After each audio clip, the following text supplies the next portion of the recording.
ఓ పెద్ద లీడర్కు పదవి రావాలంటే పెద్ద కథే ఉంటదబ్బా.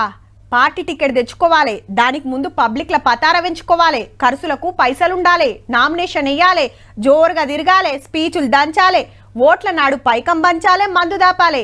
ఇన్ని వేసినా గెలుస్తారనే గ్యారెంటీ అయితే ఉండదు. అయితే కొన్ని పదవులుంటాయి, ఏ కాన ఖర్చు లేకుండా సర్కారోళ్ళు సరే అంటే చాలు కుర్చీల ఖర్చుడే, కాకుంటే దానికి కూడా ఓ లెక్కుంటది. గట్లనే ఇయాల మాజీ కెప్టెన్ రిటైర్డ్ ప్రొఫెసర్ పదవులకు వచ్చిండ్రుల్లా.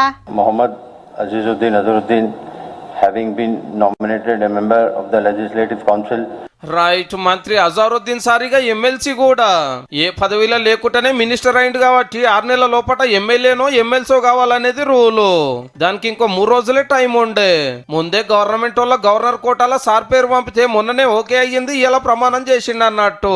జర్రంత ఆల్చమైన అజ్జుబాయ్ మంత్రి పదవే పోతుండే. మళ్ళా సీఎం ఎట్లా చేసినా నాకు తెలియదు, అదే సీఎం చేసినా నాకు చాలా సంతోషం. మా సీఎం ఏం చెప్తే నేను అది చేస్తాం. ఆయన కెప్టెన్, ఇప్పుడు నేను కెప్టెన్ కాదు. అట్లనే కోదండరామ్ సార్ గిట్లా 2వ పారి ప్రమాణం చేసిండు ఎమ్మెల్సీగా. ఎం కోదండరామారెడ్డి అనే నేను శాసన పరిషత్తు సభ్యునిగా నామనిర్దేశం అయినందున కాంగ్రెస్ సర్కార్ వచ్చినాక ఈసార్ను ఇంకోలను గవర్నర్ కోటాల పెద్దల సభకు తీసుకొస్తే బీఆర్ఎస్ లీడర్లు సుప్రీంకోర్టు దాకా పోయే వరకు నడిమిట్లా దిగాల్సి వచ్చింది.